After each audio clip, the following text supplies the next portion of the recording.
السلام على من لا نبي بعده.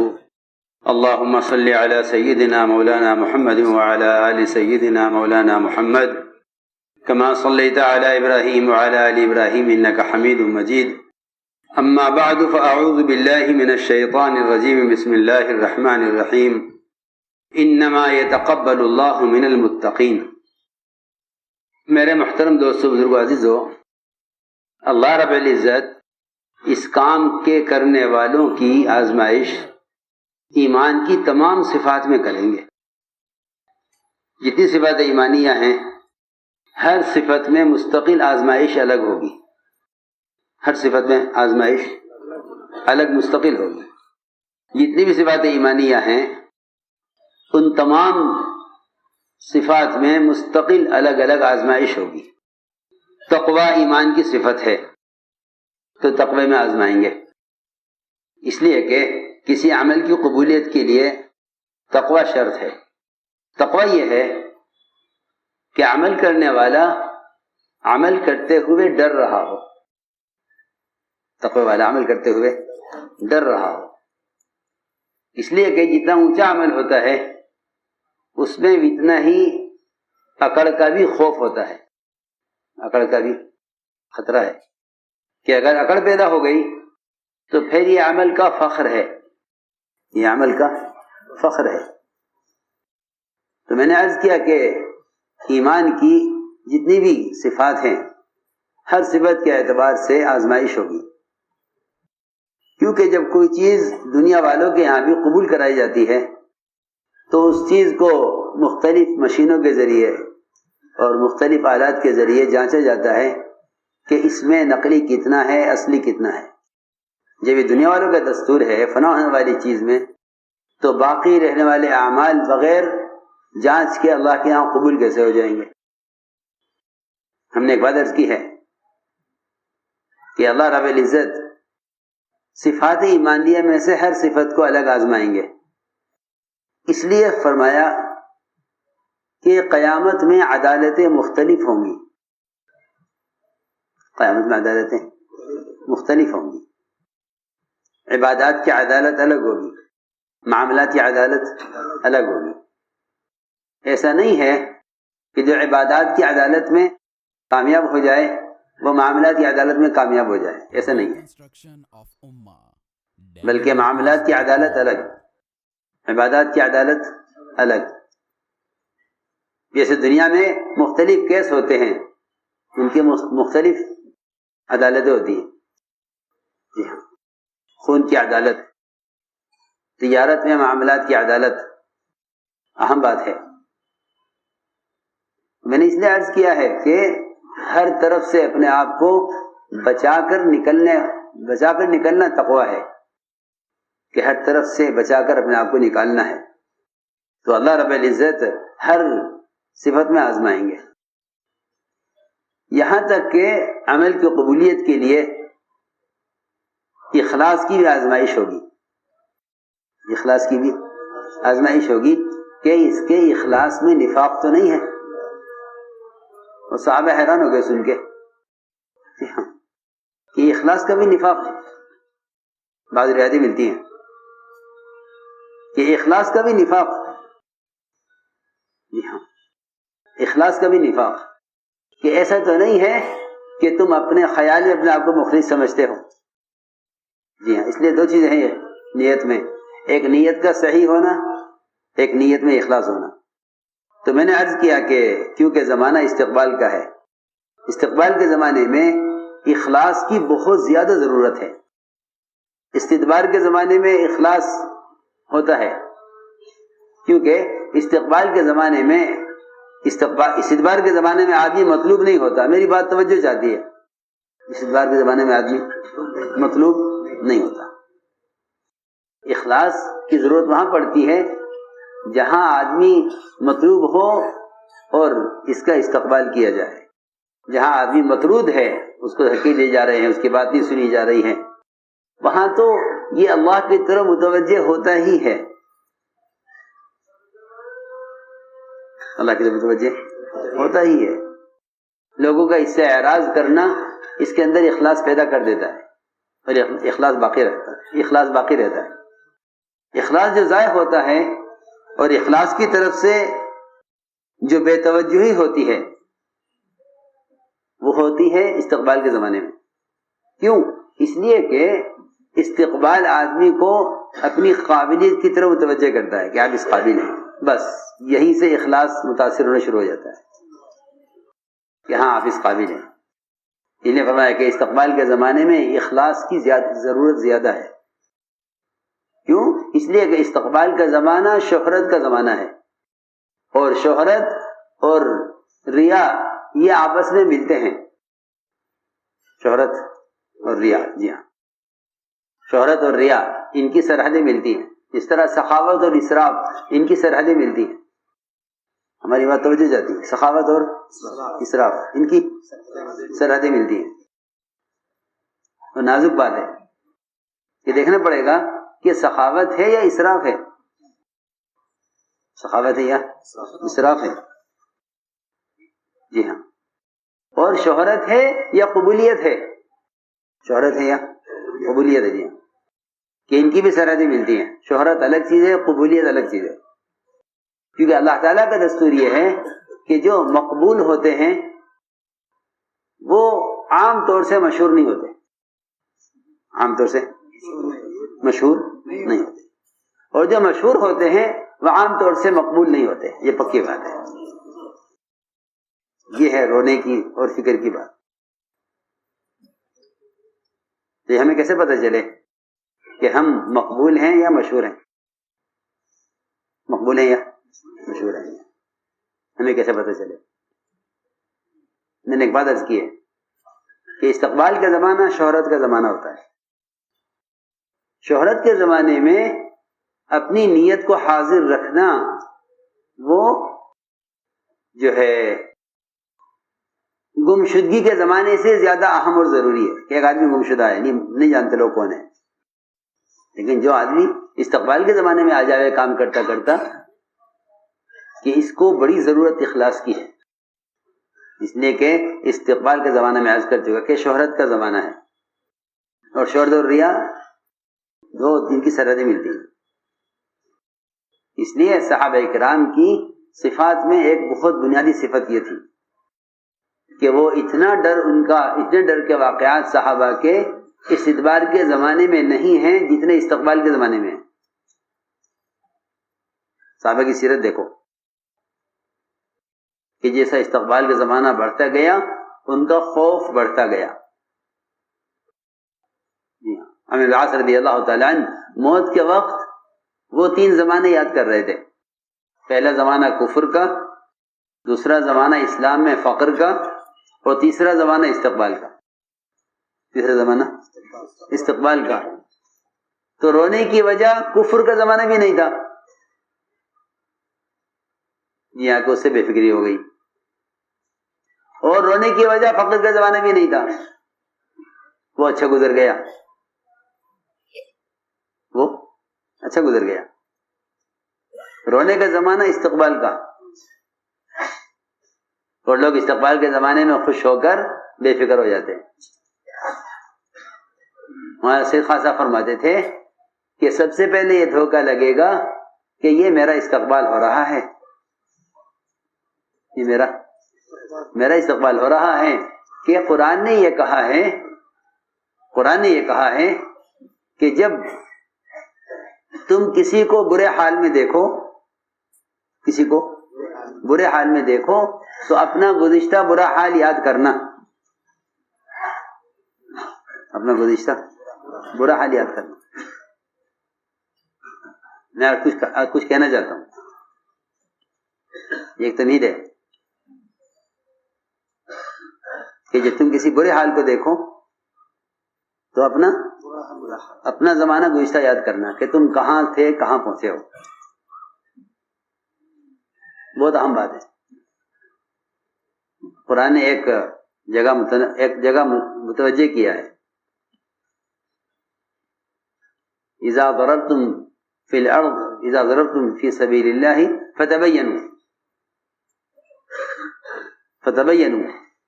ولا تقولوا لمن القى الیکم السلام لست مؤمنا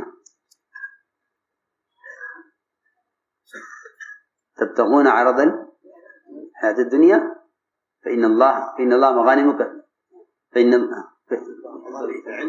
عند الله مغانم كثيرة كذلك كنتم من قبل فمن الله عليكم فتبينوا. میں ایک بات عرض کرنا چاہتا ہوں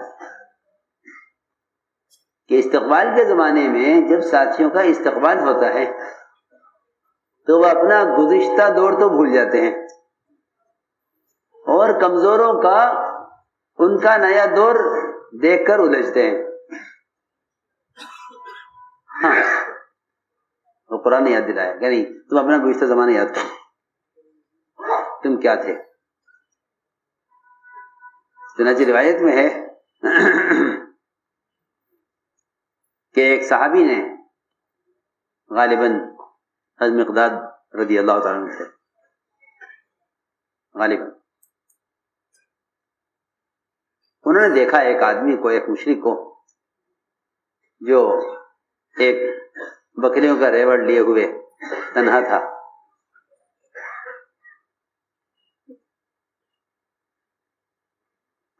بکریوں کے ریوڑ کے ساتھ. ارادہ کیا کہ اسے قتل کروں تاکہ جو اس کے پاس بکریاں ہیں یہ مال غنیمت بن کر ہمیں ملے.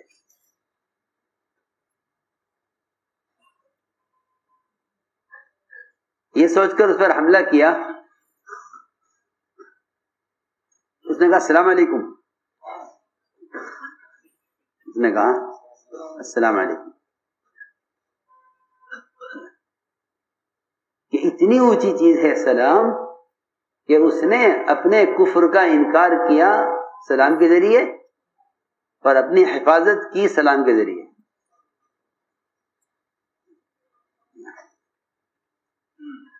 انہوں نے سمجھا کہ یہ تو بکریوں کی حفاظت کے لیے سلام کر رہا ہے, حفاظت کے لیے اپنی جان بچانے کے لیے سلام کر رہا ہے. میں نے کہا کہ تو مومن نہیں ہے, لست مومنا, تو مومن نہیں. آپ کے سامنے کاغذری آئی, اللہ نے اس پر قرآن نازل کیا تبتغون عرض الحیاۃ الدنیا فعند اللہ مغانم کثیرہ کذالک کنتم من قبل فتبینوا. جی ہاں, تم بھی کبھی اس سطح پر تھے کہ تم مکے کے کافروں سے اپنا ایمان چھپایا کرتے تھے. آج اللہ نے تمہیں کام کرتے کرتے یہاں پہنچا دیا تو تم دوسروں کو اس قابل نہیں سمجھتے. یہ تھی بات جو مجاز کرنی, دوسروں کو اس قابل نہیں سمجھتے. تو ہم نے عرض کی ہے ایک بات کہ استقبال کے زمانے میں اخلاص کی بہت ضرورت ہے. اتنی اخلاص کی ضرورت استدبار کے زمانے میں نہیں ہے. اعراض کے زمانے میں جتنی ضرورت اخلاص کی ضرورت ہے استقبال کے زمانے میں. اس لیے صحابہ کرام, کیونکہ حدیث میں آتا ہے کہ مخلص کی علامت یہ ہے کہ اگر وہ مل جائیں گے تو لوگ ان کی پرواہ نہیں کریں گے اور کھو جائیں گے تو لوگ انہیں تلاش نہیں کریں گے. وہ مخلصین ہوتے ہیں. کھو جائیں تو کوئی تلاش نہ کرے, مل جائیں تو کوئی پرواہ نہ کرے. یہ وہ ہوتے ہیں مخلص. چنانچہ صحابہ کرام اپنے آپ کو اور اپنے کارناموں کو چھپایا کرتے تھے. اپنے آپ کو, اپنے کارناموں کو چھپایا کرتے تھے. یہ ان کی اخلاص کی علامت تھی کہ وہ اپنے تعارف سے گھبراتے تھے, کیونکہ وہ سمجھتے تھے کہ تعارف کرانے کا مطلب یہ ہے کہ تم نے دنیا میں اپنی شہرت طلب کر لی, دنیا میں اپنی شہرت طلب کر لی. تو دنیا میں شہرت طلب کرے گا, اللہ تعالیٰ قیامت میں اس کو ذلت کے ساتھ مشہور کریں گے. کیونکہ قیامت میں ذلت قیامت میں شہرت ہوگی ذلت کے ساتھ ہوگی ریاکاروں کی، اور قیامت میں مخلصین کے جو شہرت ہوگی وہ عزت کے ساتھ ہوگی. اس کے ساتھ عزت کے ساتھ نہیں.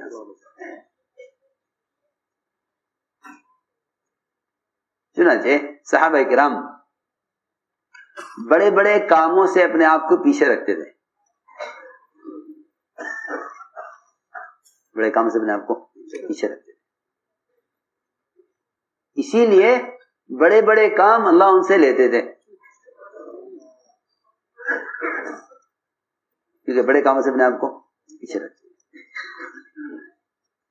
جب مدینے میں آگ پھیلی تو عمر رضی اللہ تعالی عنہ سیدھے مسجد میں گئے اور تیمہ داری سے کہا کہ تمیم، یہ آگ نکلی ہے پہاڑ سے، اس کو پہاڑ میں داخل کر کے آؤ. ان سے کہنے کا اصل مقصد یہ تھا کہ امت قیامت تک آنے والی یہ سمجھ لے کہ بعد میں اور آخر زمانے میں اسلام میں داخل ہونے والے وہ بھی اس قابل تھے، وہ بھی اس قابل تھے کہ اس طرح کے عذاب اور اس طرح کی بلا کا دفاع کر سکیں، وہ بھی اس قابل تھے. یہ نہیں کہ یہ بڑا کام ہے تو اس کو کوئی بڑا کرے، بڑے کام کو کوئی بڑا کرے نہیں، کہ سن ہجری کا مسلمان وہ اس آگ کو سمیٹ سکتا ہے. تو تیمہ داری نے عرض کیا کہ مومنین میں یہ کام نہیں کروں گا، اور ساتھ نے یہ بھی کہا کہ یہ تو ایک چنگاری ہے، اس چنگاری کو پہاڑ میں داخل کرنا کیا مشکل کام ہے. جی ہاں، یہ نہیں کہ یہ کام بڑا ہے، میں اس لیے نہیں کہ نہیں، میں یہ نہیں چاہتا کہ میں اس چنگاری کو پہاڑ، حالانکہ پورا مدینہ گھیر لیا تھا آگ نے، کہ یہ چنگاری ہے ایک، اس کو بجھانا، اسے پہاڑ میں داخل کرنا کوئی مشکل کام نہیں ہے، مگر میں یہ نہیں چاہتا کہ میرے ذریعے سے یہ کام ہو، ورنہ لوگ کہیں گے کہ دیکھو یہ تیمہ داری وہ بزرگ ہیں جنہوں نے یہ کام کیا ہے. یہ کام عمر نے فرمایا کہ نہیں تمیم، تمہیں یہ کرنا ہے. پھر حکم سے کیا، اور اخلاص اور تواضع میں انکار کیا کہ نہیں، مشکل نہیں ہے، لیکن میں نہیں چاہتا کہ میری کوئی کرامت لوگوں کے سامنے ظاہر ہو جس سے میں لوگوں میں مشہور ہو جاؤں اس بات سے کہ انہوں نے آپ کو پہاڑ میں پہنچایا تھا، یہ وہ ہیں. میں یہ نہیں چاہتا کہ میرے حصے میں کوئی کرامت آئے. اس زمانے میں تو اللہ مجھے معاف فرمائے، لوگ تمنا کرتے ہیں کاش کوئی کرامت ظاہر ہو تاکہ میں مرجع الخلائق بنوں کہ لوگ میری طرف متوجہ ہوں. ہاں، کوشش کرتے ہیں لوگ کوئی کرامت. اور اللہ مجھے معاف فرمائے، لوگوں کو شرم بھی نہیں آتی، اپنی کرامتیں ممبر سے بیان کر جاتے ہیں. اپنی کرامتیں، جی ہاں، وہ بیان کر جاتے ہیں، اپنی کرامت ممبر سے بیان کر جاتے ہیں، ان کو شرم نہیں آتی. میں بہت بات کر رہا ہوں کہ استقبال کا زمانے میں آدمی اس چیز سے ڈرتا نہیں ہے، اسی سے آدمی نہیں ڈرتا، اور چاہتے ہیں کہ ہماری حیات میں ہماری سوانح لکھی جائے تاکہ لوگوں کو تو پتہ تو چلے کہ ہم نے کیا ہے. جی ہاں، ہم نے کیا پتہ چلے لوگ ہم نے کیا کیا.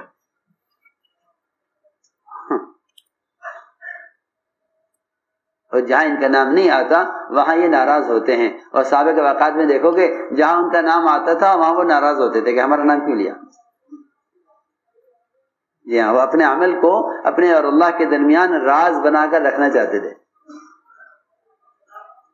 وہ صحابی جنہوں نے چراغ گل کیا اور آسمان سے ان کے بارے میں قرآن نازل ہوا، وہ خود بیان کر رہے، کہہ رہے ایک آدمی تھا،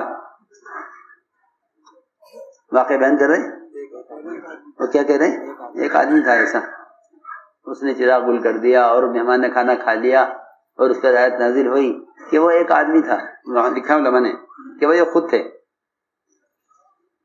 خود تھے اور رجل کہہ کر، جی ہاں، خود بیان کیا تو رجل کہہ کے بیان کر رہے ہیں، دوسرے کا نام لے کے بیان کر رہے ہیں، اور یہ خود جو روایت کر رہے ہیں وہ کہہ رہے ایک آدمی تھا، یہ نہیں کہ میرے ساتھ ہوا، یہ نہیں کہ میرے ساتھ ہوا، ایک آدمی تھا۔ تو ہم نے عرض کی ہے ایک بات کہ اس کام میں مدد جب کی جائے گی جب بڑے کاموں سے آدمی اپنے آپ کو پیچھے رکھے،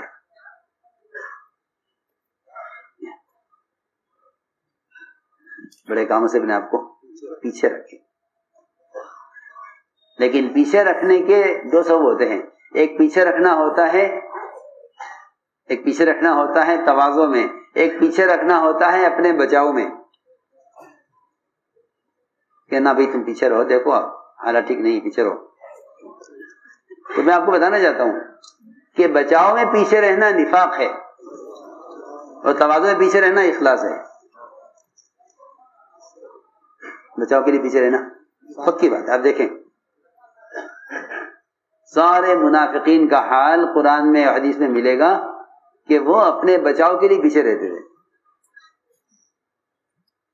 بچاؤ کے لیے پیچھے،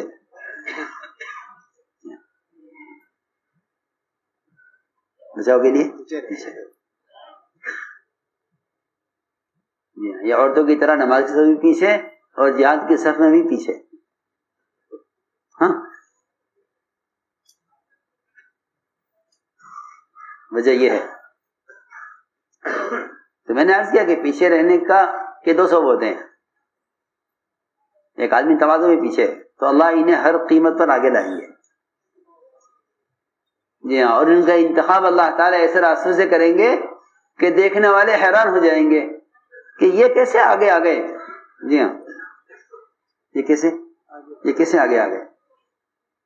عجیب بات ہے، کیونکہ میں نے ایک بات شروع کی ہے شروع سے کہ اللہ تعالیٰ ہر چیز میں آزمائیں گے، اللہ ہر چیز میں آزمائیں گے۔ تو ایک آزمائش یہ بھی ہوگی کہ اللہ مخلصین کو اٹھا کر لائیں گے ایسے کہ جنہیں کوئی جانتا نہیں ہوگا،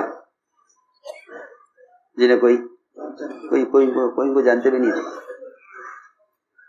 اور غیر معروف ہوں گے، پر ایسا غیر معروف آدمی ہوگا اور وہ ایسا کام کر جائے گا کہ لوگ ہمیشہ یاد رکھیں گے کہ اس نے یہ کام کیا ہے، ہاں، لیکن اس کام سے پہلے اس کو کوئی جانتا بھی نہیں تھا۔ اس کی مثالیں ہیں بہت روایتوں میں کہ اللہ لائیں گے ایسے آدمی کو جس سے کوئی جانتے بھی نہیں ہوگا۔ یہ انتخاب اللہ تعالیٰ، تو میں نے ایک بات کی ہے، کہیں عرض کی ہے کہ اللہ اسے بھی آزمائیں گے کہ اس کے اندر کام کی طلب ہے یا شہرت کی طلب ہے، ذمہ داری کا احساس ہے یا کسی چیز کا مطالبہ ہے۔ مطالبہ الگ چیز ہے، مطالبہ الگ چیز ہے، مطالبہ تو نہیں ہے کہ ہمیں یہ چیز دی جائے، ہم اس کا اہل ہے یا نہیں، کیونکہ جو اہل بن کر طلب کرے گا وہ نااہل ہے، جو اہل بن کر طلب کرے کیوں نااہل ہے؟ کہ نااہل اس لیے ہے کہ اللہ کی اس کا مدد نہیں ہے، وہ نااہل ہے جو اہل بن کر طلب کرے، اور کسی میں کام کیا جائے اور وہ کہے میں اس کا اہل نہیں ہوں، تو یہ اس کی اہلیت کی علامت ہے، کیونکہ یہ اس کے اخلاص کا تقاضا ہے، یہ اس کے اخلاص کا تقاضا ہے۔ میں نے ایک بات عرض کی ہے کہ اللہ تعالیٰ اس چیز میں بھی آزمائیں گے، اس میں بھی اللہ تعالیٰ آزمائیں گے، جی ہاں۔ وہ آزمائش اس طرح ہوتی ہے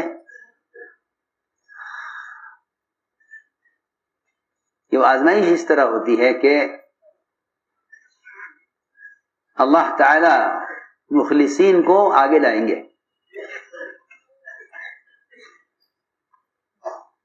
جب مخلصین آگے آئیں گے تو جو لوگ مشہور ہوتے ہیں، جو لوگ مشہور ہوتے ہیں، جو کہ میری بات بہت جو سنا میں کچھ کہنا چاہتا ہوں کہ جو لوگ مشہور ہوتے ہیں اگر ان میں اخلاص ہے تو ان کو ان کے آگے آنے سے شکایت نہیں ہوگی،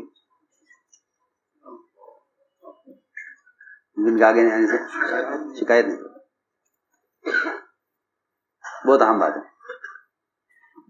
جو لوگ مشہور ہیں اگر کوئی ان کے آگے آئے گا تو اگر یہ مشہور ہے اور مخلص ہیں تو ان کی شکایت نہیں ہوگی, اور اگر اللہ نہ کرے اخلاص نہیں ہے تو شکایت ہوگی,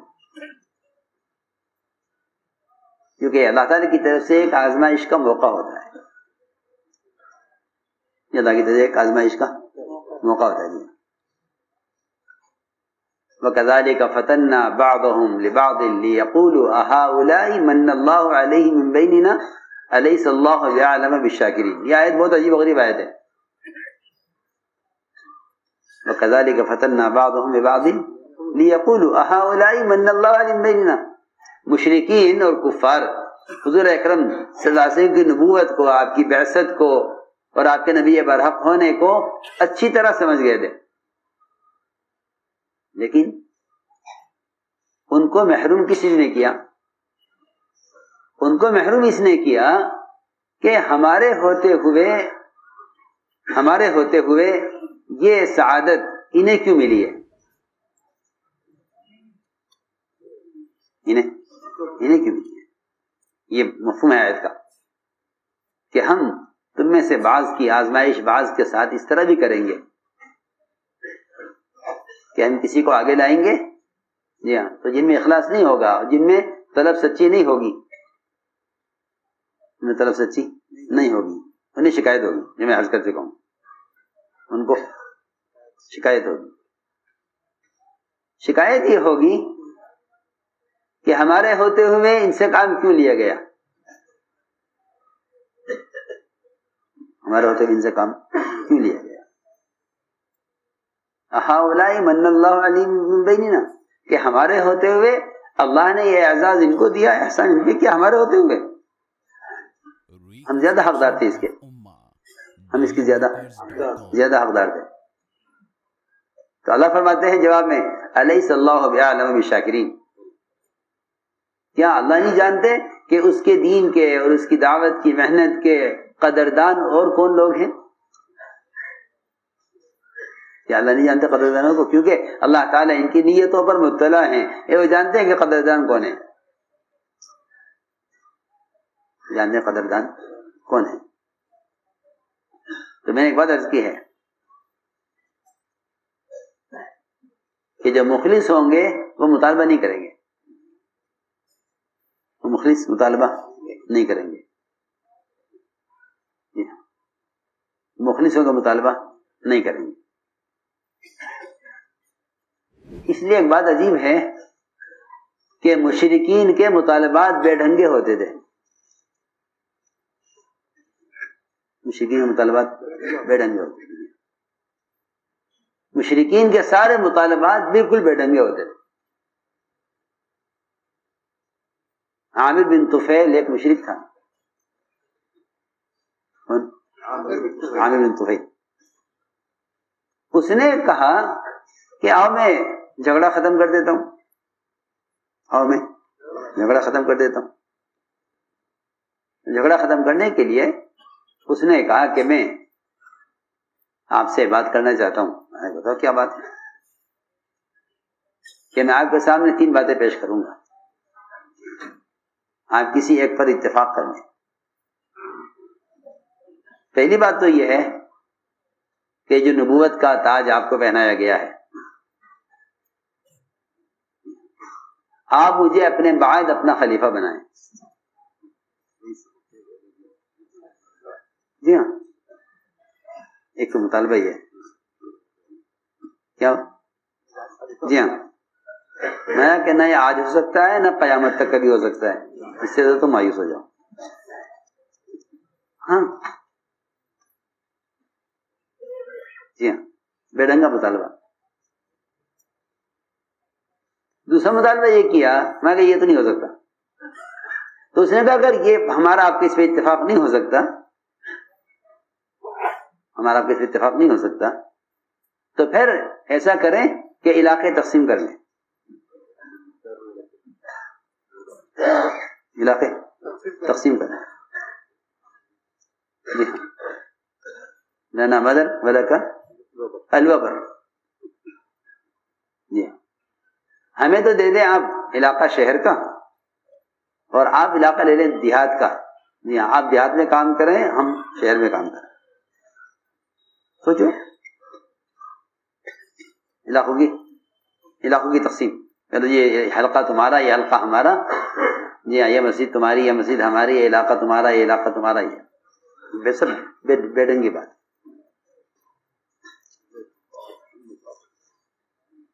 اور اگر آپ کو یہ بھی منظور نہیں ہے تو پھر میں ہزاروں گھڑ سوار لے کر آپ کا مقابلہ کروں گا.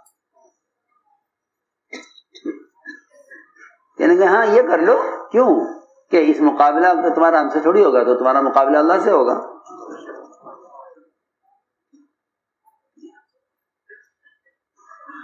مقابلہ کہ اللہ سے ہوگا, سیدھی بات ہے. تو میں نے عرض کیا کہ بے ڈھنگے مطالبے مشرکین کیا کرتے تھے. بے ڈھنگے مطالبے مشرکین کیا کرتے تھے. اس لیے میرے دوستو عزیزوں ہمیں اس کی ضرورت ہے کہ اللہ رب العزت سے ہر وقت اخلاص مانگتے رہو. اللہ سے ہر وقت اخلاص مانگتے رہو. اس لیے کہ اللہ تعالیٰ ڈرنے والوں کے عمل کو قبول کرتے ہیں, کرنے والوں کے نہیں, بلکہ ڈرنے والوں کا عمل. کہ جو اپنے عمل میں ریا سے ڈرتے ہیں, اپنے عمل کو کے مردود ہونے سے ڈرتے ہیں, وہ اللہ تعالیٰ اس کو مانگتے رہتے ہیں کہ اللہ تو ہمارے عمل کو ہر اس چیز سے, ہر اس قباحت سے پاک رکھ جو تیرے یہاں قبولیت میں رکاوٹ ہے. تو میں نے ساری بات عرض کی تھی کہ زمانہ استقبال کا ہے. استقبال کے زمانے میں شہرت ہوتی ہے, اور شہرت میں ریا کا اندیشہ بہت زیادہ ہے. شہرت میں ریا کا اندیشہ بہت زیادہ ہے, کہ شہرت میں ریا کا اندیشہ بہت زیادہ ہے. یہ صحابہ کرام کی خاص صفت تھی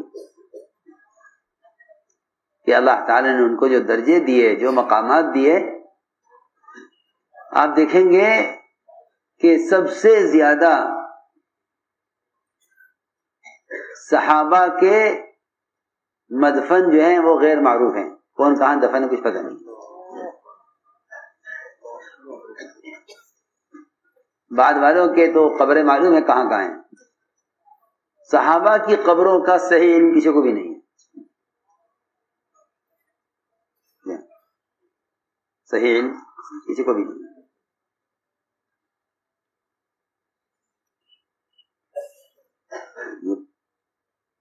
کیونکہ وہ یہ چاہتے تھے, کیونکہ وہ چاہتے تھے کہ مرنے کے بعد ہی کسی کو پتہ نہیں چلے کہ ہم کہاں ہیں.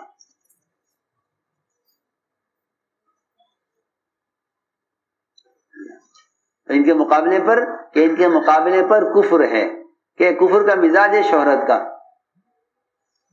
کفر کا مزاج شہرت کا ہے. جب ابو جہل کو قتل کیا جانے لگا, اس کی گردن کاٹنے کے لیے صحابی نے تلوار اٹھائی, تو اس نے کہا دیکھو قتل تو مجھے کر رہے ہو, مگر دیکھو یہاں سے مت کاٹنا, ذرا نیچے سے کاٹنا, سینے سے. کیوں؟ یعنی کہ جب کہنے لگا کہ جب سب کے سر آپ کے سامنے رکھے جائیں تو میرا سر اونچا ہونا چاہیے. یہ موت کے بعد کا کبر ہے, ٹھیک ہے نا, کبر کی وصیت. ہاں جی ہاں, کیا کہا اس نے؟ ذرا نیچے سے کاٹیں اگر سردار کا سر اونچا رہے. دیکھو نا مرنے کے بعد, حالانکہ قتل ہو رہا ہے, اس نے یہ کہا کہ ہاں ضرور کاٹو مجھے, مگر میری ایک بات یہ ہے کہ ذرا نیچے سے کاٹنا, تاکہ جب سب کے سر آپ کے سامنے رکھے جائیں تو میں سردار ہونا کفار کا, تو میرا سر اونچا ہونا چاہیے.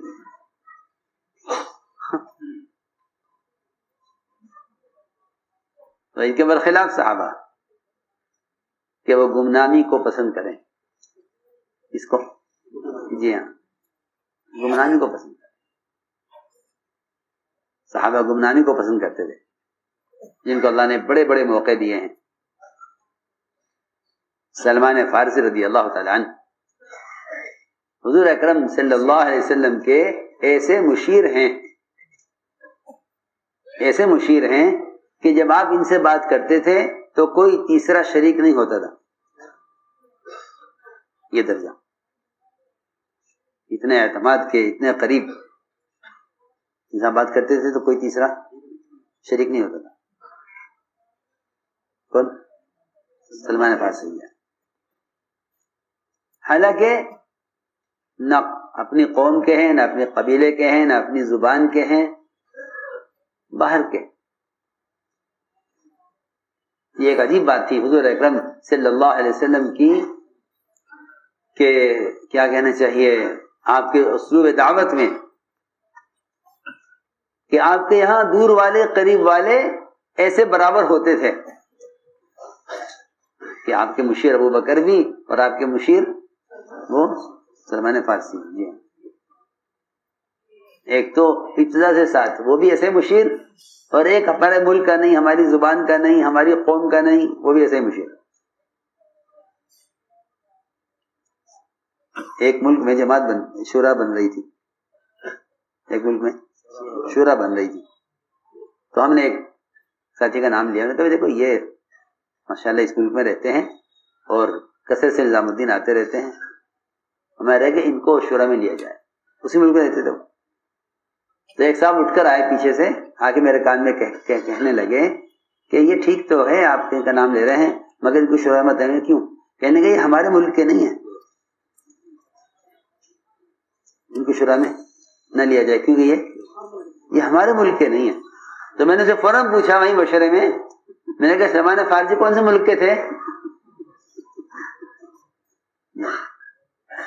تنہا ان کی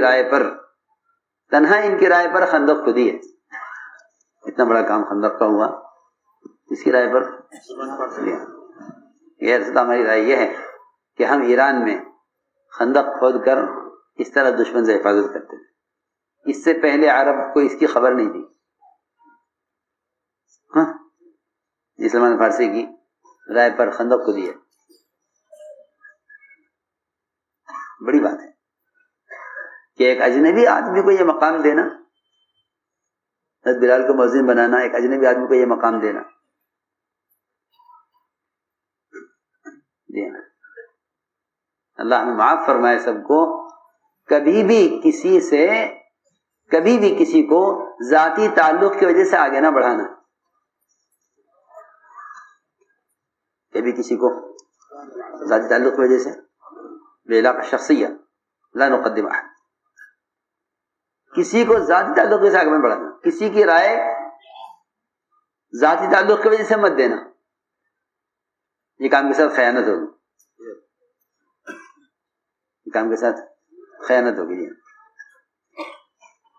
اس لیے ہم کہا کرتے ہیں کہ کام کرنے والے ایسے چلیں کہ یہ کسی کے احسان مند نہ ہو.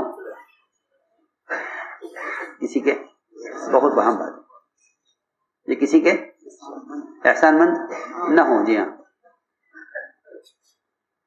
ورنہ وہ اپنے احسان سے تم پر غالب آ جائے گا. تم کہو گے جی اس کا کیا کروں، اس کام پر احسان ہے، یہ یوں چاہ رہا ہے، تو چلو میں سفارش کرتا ہوں مشورے والوں سے. ہاں کہ نا یہ کام کے ساتھ خیانت ہے، یہ کام کے ساتھ خیانت ہے. جی ہاں. ریکنسٹرکشن آف امہ dailymarkers.com. ابو بکر صدیق رضی اللہ تعالیٰ عنہ نے ایک آدمی کی انفرادی عبادت اور اس کا تعلق مع اللہ دیکھا، وہ بہت پسند آیا، بہت پسند آیا، اور فرمایا کہ میرا دل چاہتا ہے کہ یہ جیش کا امیر بنا کے بھیجوں، جیش کا امیر بنا کر. پھر فرمایا مگر مجھے ایک بات کا خطرہ بھی ہے، مجھے ایک بات کا خطرہ بھی ہے تمہارے بارے میں. میں نے کہا جی بتائیے کیا بات ہے، بتائیے کیا بات ہے. کہ مجھے خطرہ اس بات کا ہے کہ تم کہیں اپنے کسی رشتہ دار یا کسی عزیز یا کسی دوست کو اپنے ذاتی تعلق کی وجہ سے عمارت میں یا کسی کام میں وہاں آگے بڑھا دو گے، اس کا مجھے ڈر ہے تمہارے بارے میں. وہ سب کہتے ہیں یہ فرمایا کہ تیری عبادت پر تو مجھے رشک آتا ہے، تیری عبادت پر تو مجھے رشک آتا ہے، تیری انفرادی زندگی تو اللہ کے ساتھ بہت اچھی ہے، مگر مجھے اس بات کا ڈر ہے کہ تو کسی کو اپنے رشتے تعلق کی وجہ سے کسی کو آگے بڑھا دے گا، اس کا مجھے اندیشہ ہے۔ اور ڈر مجھے اس لیے لگ رہا ہے کہ حضور اکرم صلی اللہ علیہ وسلم نے فرمایا کہ جو آدمی اس کام میں کسی کو ذاتی تعلق کی وجہ سے آگے بڑھائے گا، اللہ نہ اس کے فرض قبول کریں گے نہ نفل قبول کریں گے، اور اس پر تمام ملائکہ کی لعنت ہوگی اور اللہ اس کو اوندھے منہ جہنم میں ڈال دیں گے۔ یہ پوری بات فرمائی ابوبکر صدیق رضی اللہ تعالی نے حضور اکرم صلی اللہ علیہ وسلم سے نقل کر کے۔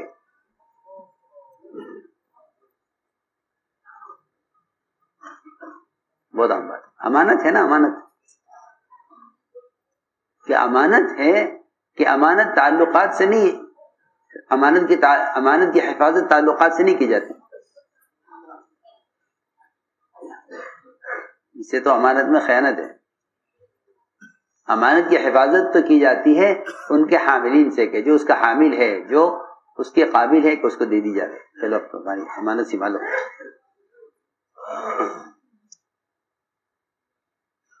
اس میں ذاتی تعلقات کو کوئی دخل نہیں ہے،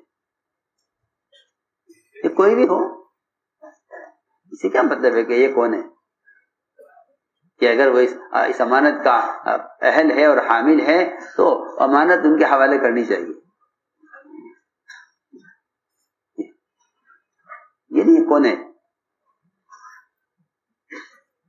تو میں نے عرض کیا کہ حضور اکرم خود عمر رضی اللہ تعالیٰ عنہ کے مشورے میں نوجوان بھی ہوا کرتے تھے، یہ روایت میں ہے کہ ان کے مشورے والے بوڑھے بھی ہوتے تھے، جوان بھی ہوتے تھے۔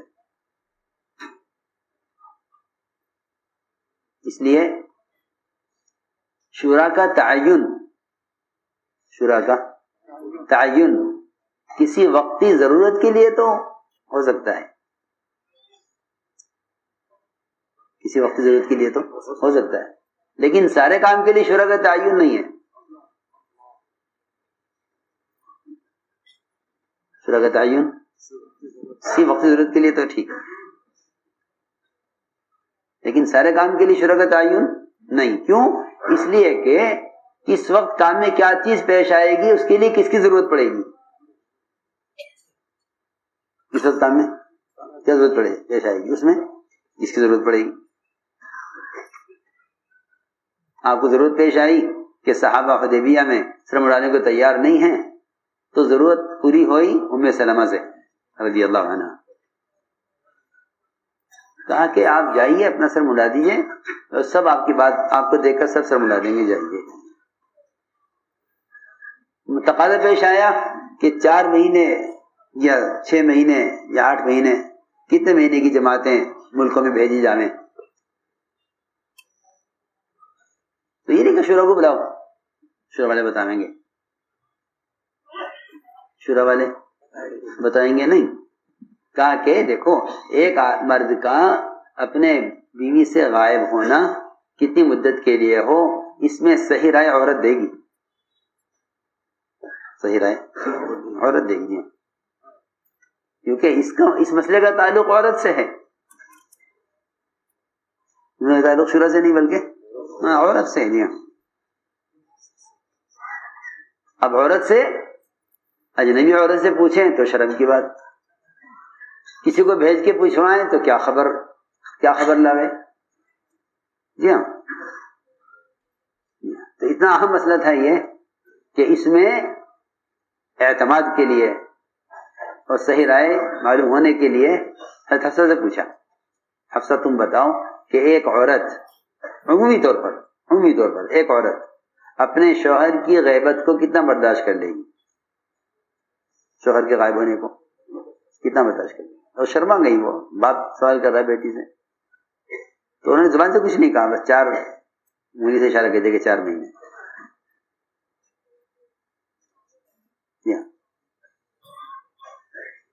تو میں نے اس لیے عرض کیا کہ رائے کی ضرورت میں کوئی بھی کسی کی بھی ضرورت پیش آ سکتی ہے، کسی کی بھی ضرورت، جی ہاں، ایک صحابی کی رائے تھی حباب منذر کی کہ میدان بدر کا یہاں نہیں ہونا چاہیے جہاں آپ نے طے کیا ہے. اگر وحی سے طے کیا ہے تو ٹھیک ہے، اور اگر وحی سے طے نہیں کیا ہے تو ہماری رائے یہ ہے. وحی کے مقابلے تو بولتے نہیں، وحی تو غیب کی چیز ہے، ہمیں غیب کا علم نہیں ہے، وہ صحیح ہے. اور اگر وحی سے طے نہیں ہوا تو ہماری رائے یہ ہے. تو میں نے عرض کیا کہ بہت سے ایسے موقع ہیں جن میں چھوٹوں کی رائے کی ضرورت پیش آئی ہے، چھوٹوں کی رائے کی ضرورت پیش آئی ہے. تو حضور اکرم صلی اللہ علیہ وسلم نے اس طرح مجموعہ بنایا کہ کسی سے کب رائے لیں، کس سے کب رائے لیں، کس سے کس مسئلے میں رائے لیں، کس سے کس مسئلے میں رائے لیں.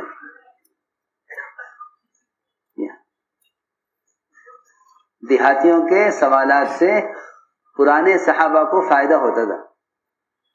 یعنی یہ کیا جانے کہ نہیں وہ جس طرح سے سوال کریں گے اس طرح یہ نہیں کر سکتے سوال، وہ سوال اس طرح کریں گے اس طرح سوال یہ نہیں کر سکتے. تو میں ساری بات اس پر عرض کر رہے تھے کہ حضور اکرم صلی اللہ علیہ وسلم نے اجنبی لوگوں کو کس طرح قریب کیا اور انہیں اپنے ہاں کیا مقام اور کیا درجہ دیا، اپنے ہاں ان کو کیا مقام اور کیا درجہ دیا. سلمان فارسی رضی اللہ تعالیٰ عنہ ایسے آپ کے مشیر، تو دو آدمی ان کی تلاش میں نکلے ملاقات کے لیے، دو آدمی ان کی ملاقات کے لیے نکلے، ان کے علاقے میں گئے، پوچھا سلمان فارسی، بتایا لوگوں نے ہاں یہاں مکان ہے ان کا، یہاں رہتے ہیں. پہنچے ان کے پاس کہ آپ سلمان فارسی ہیں؟ جی ہاں میں سلمان فارسی. آ کے بیٹھے، ملاقات کی، صحابہ ان کے کارنامے یاد دلانے لگے کہ آپ تو یوں ہیں، آپ تو یوں ہیں، اور آخر میں کہا کہ آپ کی تو بڑی سعادت یہ ہے کہ آپ صحابی ہیں. تو کہنے نہیں میں صحابی نہیں ہوں. دسو صحابی کیا میں سلمان فارسی تو ہوں مگر میں صحابی نہیں ہوں. تو ایک دوسرے سے کہنے لگے کہ اوہو یہ کوئی اور سلمان فارسی ہیں، ہمیں تو وہ جو سلمان فارسی صحابی تھے نا ان کی تلاش تھی. انہیں یقین ہو گیا کہ نہیں یہ نہیں ہے، کیونکہ خود بخود انکار کریں کہ میں صحابی نہیں ہوں. حالانکہ جس نے ایک نظر ہوش میں ایک نظر آپ کو ایمان کی حالت میں دیکھ لیا وہ ہمیشہ کے لیے صحابی ہے. جی ہاں. اور وہ اتنے موقعوں پر، اتنے غزوات میں، اتنے مشیر خاص ہو کر کہہ رہے ہیں کہ میں صحابی نہیں ہوں. تو انہیں یقین ہو گیا کہ یہ آدمی کوئی دوسرا ہے. اٹھنے لگے وہاں سے، کہہ رہے چلو یہ وہ نہیں ہے جس کی ہمیں تلاش ہے. یہ کہا جب جانے لگے اٹھ کر تو ایک نے پوچھا کہ کیا آپ نے اللہ کے رسول کو دیکھا ہے؟ وہ کہنے لگے کہ ہاں ہم نے آپ کو دیکھا ہے اور ہم نے آپ کی صحبت میں وقت گزارا ہے اور ہم آپ کے ساتھ فلاں فلاں موقعوں پر آپ کے ساتھ رہے ہیں. تو پھر آپ کیوں کہہ رہے ہیں میں صحابی نہیں ہوں؟ اور فرمایا سلمان فارسی رضی اللہ تعالیٰ عنہ نے کہ صحابی ہونے کا فیصلہ تو جب ہوگا جب حشر آپ کے ساتھ ہو جائے. اس سے پہلے ہم نہیں کہہ سکتے کہ ہم صحابی ہیں. یہ سی بات. اس لیے میرے دوستوں عزیزو گمنامی اچھی ہے شہرت سے، گمنامی اچھی ہے شہرت سے، گمنامی اچھی ہے شہرت سے. اللہ تعالیٰ سے اس کے لیے دعائیں مانگا کرو اور اللہ تعالیٰ سے رو رو کر ہم سب اخلاص مانگے اللہ سے کہ اللہ ہمیں اغراض سے بچا لے اور اخلاص ہمیں پیدا کر دے. تو عمل سے زیادہ فکر عمل کی قبولیت کی کرو، کیونکہ کام تو ایسا مستغنی ہے جیسے اللہ کی ذات مستغنی ہے، اس کا کام بھی مستغنی ہے، کسی پر کام موقوف نہیں ہے، کسی پر کام موقوف نہیں ہے. یہ کریں گے تو ہوگا، کہ کام تو مستغنی ہے، کام مستغنی ہے، جی ہاں، کام مستغنی ہے. اور واقعی ایمان سے کسی کا نعوذ باللہ محروم ہو جانا یہ اللہ تعالیٰ کی استغنا کا سب سے بڑا مظہر ہے. اور کام سے محروم ہونا یہ بھی اس کے استغنا کا مظہر ہے. اگر عبادت سے محروم کوئی ہو یہ بھی اس کے استغنا کا مظہر ہے. کہنے ضرورت نہیں ہے. میں تو کہہ رہا تھا وہاں اڑیسہ کے اجتماع میں نے کہا دیکھو اکثریت غیروں کی ہے صوبے میں، اکثریت غیروں کی ہے، پھر بھی مسلمان ڈرتے نہیں اللہ تعالیٰ کے استغنا سے. پھر بھی مسلمان ڈرتا نہیں اللہ کے استغنا سے. اکثریت غیروں کی ہے، ان سے ڈرتے ہیں مسلمان، اللہ کے استغنا سے نہیں ڈرتے. جی ہاں، حالانکہ کفر اس کے استغنا کا مظہر ہے. کفر اس کے استغنا کا مظہر ہے. جتنا اس کے استغنا سے ڈرو گے نا اتنا اس کے فضل پر شکر کرو گے. یہ اصل بات ہے. جتنا اس کے استغنا سے ڈرو گے اتنا اس کے فضل پر شکر کرو گے. کیونکہ ایمان اس کے فضل کا استغنا ہے، اور ایمان اس کے فضل کا مظہر ہے، اور کفر اس کے استغنا کا مظہر ہے. یہ میں سمجھانا چاہتا ہوں. کفر اس کے استغنا کا مظہر ہے کہ سب کفر کریں تو اس کو کوئی بگڑتا نہیں، اور سب عبادت کریں تو اس کا کچھ بنتا نہیں. جی ہاں، سیدھی بات. من شاء فلیؤمن ومن شاء فلیکفر، اس کی طرف سے تو یہ اعلان ہے. اس لیے میرے دوستو عزیزو بہت ڈرنے کی ضرورت ہے، بہت ڈرنے کی ضرورت ہے، اور اپنے آپ کو اللہ کے یہاں کام کے لیے قبول کرانے کی ضرورت ہے. کریں گے انشاءاللہ. اللہ مجھے بھی توفیق